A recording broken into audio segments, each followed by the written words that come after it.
Iya.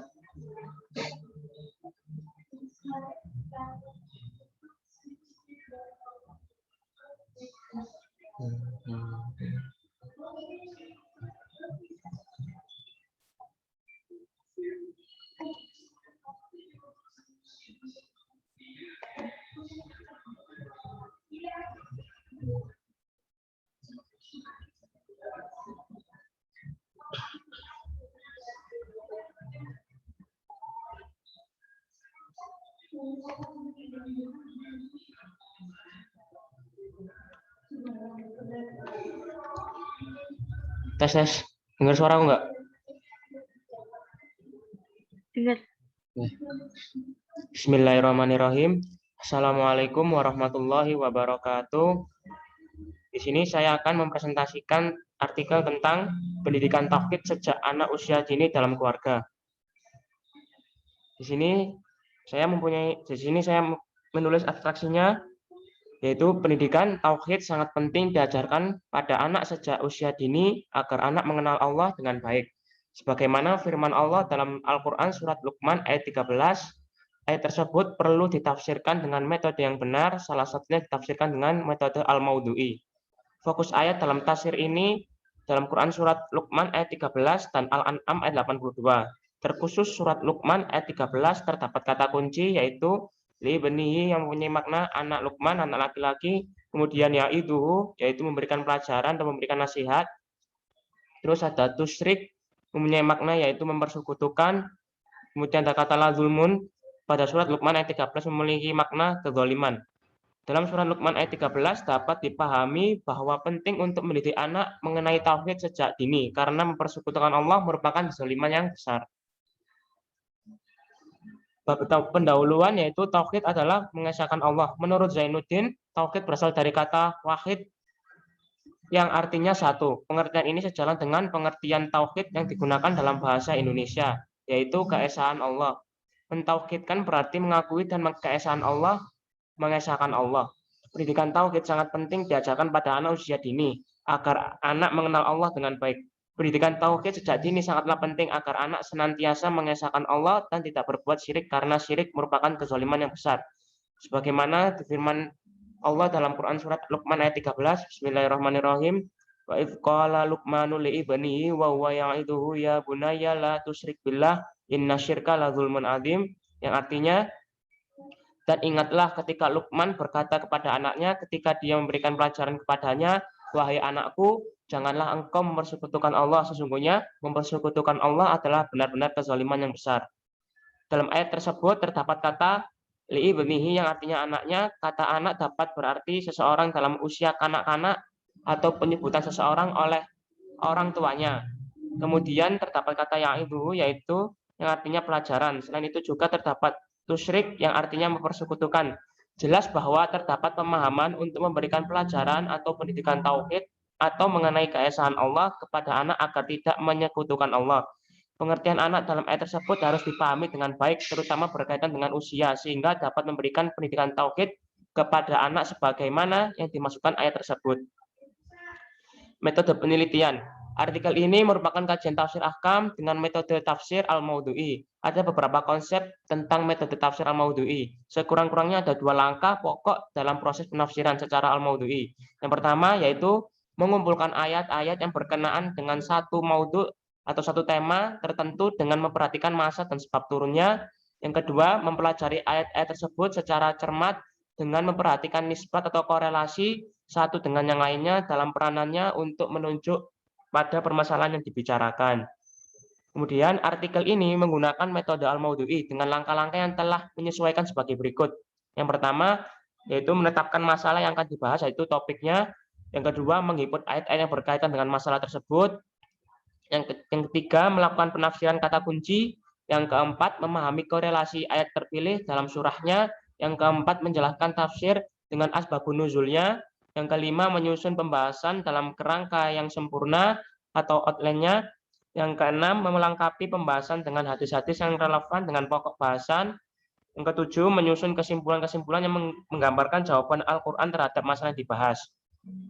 Fokus ayat yang saya ambil di sini yaitu Quran surat Luqman ayat 13. dan Quran surat Luqman ayat 82. Namun demikian, artikel ini memfokuskan pembahasan pada ayat Quran surat Luqman ayat 13. Dengan kata kunci, berdasarkan tema yang dibahas, maka fokus ayat di atas memiliki beberapa kata kunci, yaitu yang pertama, li'ibnihi. Dalam Maktabah Syamilah, kata li'ibnihi terdapat satu kali penyebutan dalam Al-Quran, yang terdapat di Quran surat Luqman ayat 13.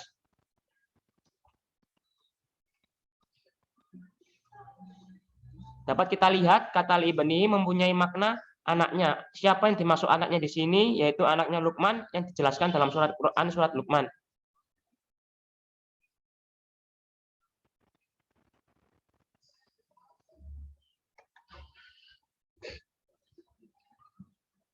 Dapat kita lihat kata li'ibnihi mempunyai makna anaknya. Siapa yang dimaksud anaknya di sini? Yaitu anaknya Luqman yang dijelaskan dalam Al-Quran. Kenapa bisa begitu? Kita bisa lihat dari asal kata li'ibnihi, yaitu ibnun. Kata ibnun dalam mata bahasa Milah dalam Al-Quran disebutkan sebanyak 346 kali. Saya ambil beberapa contoh, yaitu dalam surat Al-Baqarah ayat 40, ayat 49, 87, ayat 146, Al-Imran ayat 45, 49, 61, dan lain-lain.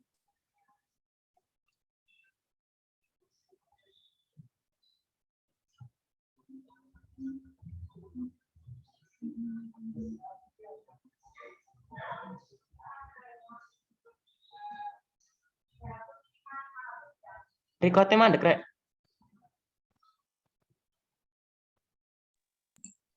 Tapi jono tulisan record Masih kok, masih.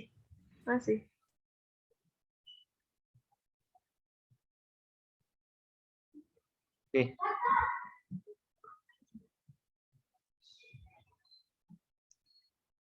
Dalam surat Al-Baqarah ayat 49 berbunyi, Bismillahirrahmanirrahim, wa idznat jainakum min ali fir'auna yasumunakum su'al adzabi yutabbihuna abna'akum wa yastahyuna nisa'akum wa fi dzalikum bala'um mir rabbikum azim. Yang artinya, dan ingatlah ketika kami menyelamatkan kamu dari Fir'aun dan pengikut-pengikut Fir'aun, mereka menimpakan siksaan yang sangat berat padamu. Mereka menyembelih anak-anak laki-lakimu dan membiarkan hidup anak-anak perempuanmu. Dan pada demikian itu merupakan cobaan besar dari Tuhanmu. Kemudian di surat Al-Baqarah ayat 87 yang berbunyi, Bismillahirrahmanirrahim, walaqad atayna Musal kitaba wa qaffayna min ba'dihi birrusul wa atayna Isa bin Maryam al-bayyinati wa ayyadnahu bi ruhil qudus afakullama ja'akum rasulun bima la tahwa anfusukum mustakbartum wa fariqan kadzabatum wa fariqan taqtulun, yang artinya, dan sungguh kami telah memberikan kitab Taurat kepada Musa dan kami susulkan setelahnya dengan rasul-rasul, dan kami telah berikan kepada Isa putra Maryam bukti-bukti kebenaran serta kami perkuat dia dengan Rohul Kudus Jibril. Mengapa setiap rasul yang datang kepadamu membawa sesuatu pelajaran yang tidak kamu inginkan, kamu menyombongkan diri, lalu sebagian kamu dustakan dan sebagian kamu bunuh.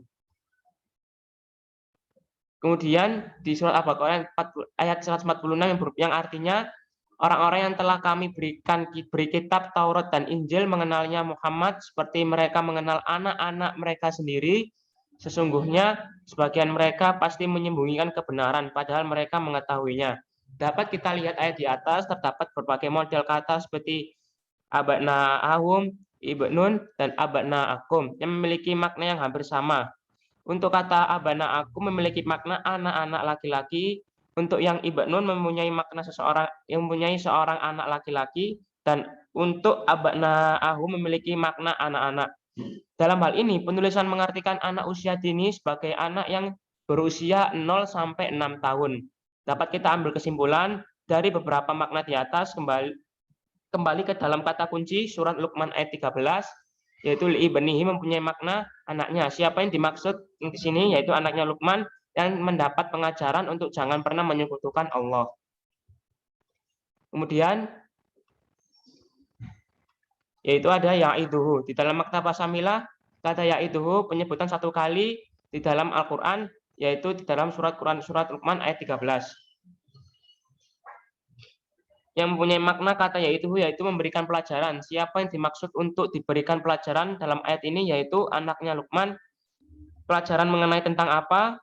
Pelajaran mengenai akidah untuk jangan menyekutukan Allah atau berbuat syirik.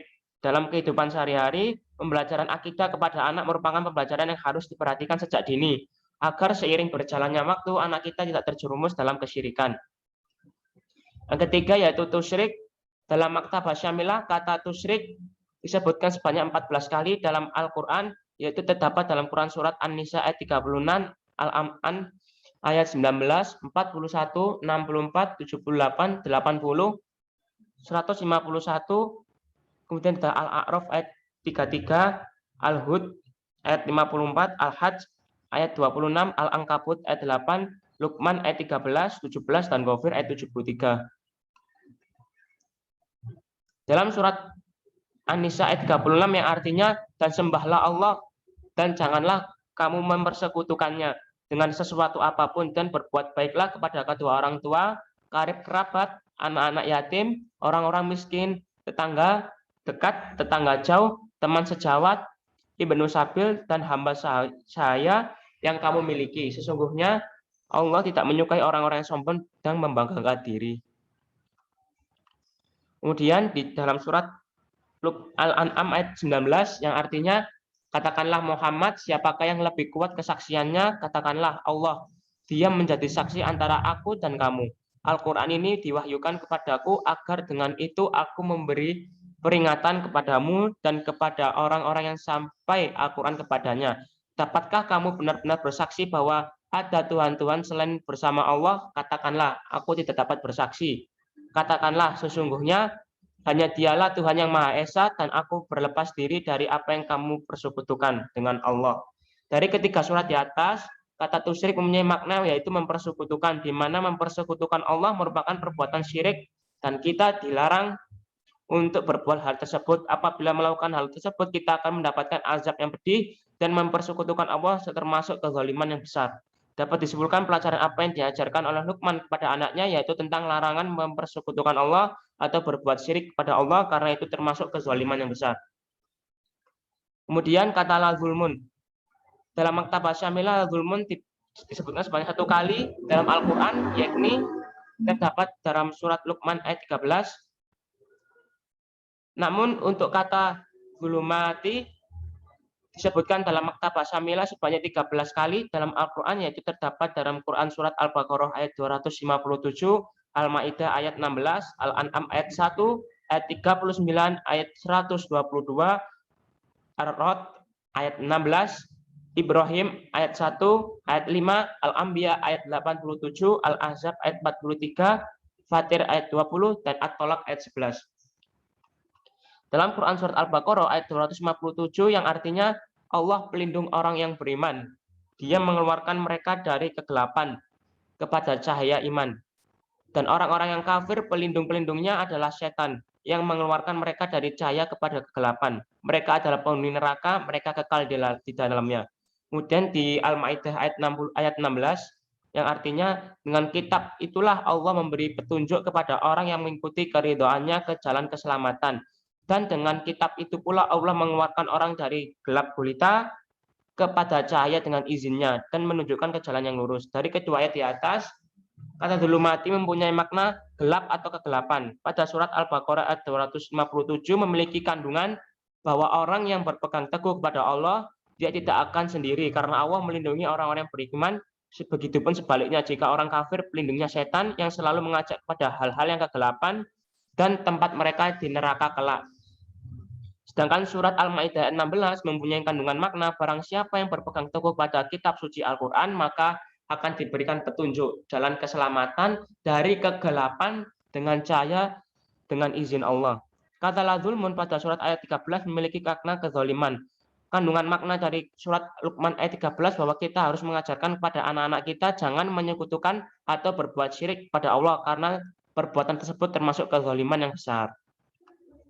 Munasabah ayat pada Quran surat ayat 13. Raffi Kristana Kak Zikni sama Zahra minta di ACC.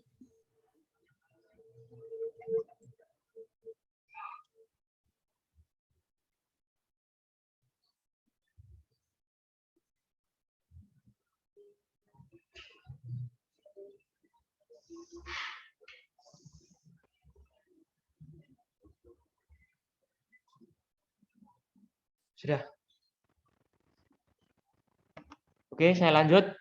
Munasabah ayat pada Quran surat Luqman ayat 13 mempunyai munasabah dengan ayat sebelumnya ataupun sesudahnya, yaitu pada ayat 11, 12, 14, 15 yang berbunyi yaitu Quran surat Luqman ayat 11 yang mempunyai arti, inilah ciptaan Allah, maka perlihatkanlah olehmu kepadaku apa yang telah diciptakan oleh sesembahanmu selain Allah. Sebenarnya orang-orang yang zalim itu berada dalam kesesatan yang nyata. Kemudian dalam Quran surat Luqman ayat 12 yang artinya, dan sungguh telah kami berikan hikmat kepada Luqman, yaitu bersyukur kepada Allah, dan barang siapa yang bersyukur kepada Allah maka sesungguhnya ia bersyukur untuk dirinya sendiri, dan barang siapa yang tidak bersyukur maka sesungguhnya Allah Maha Kaya lagi Maha Terpuji. Kemudian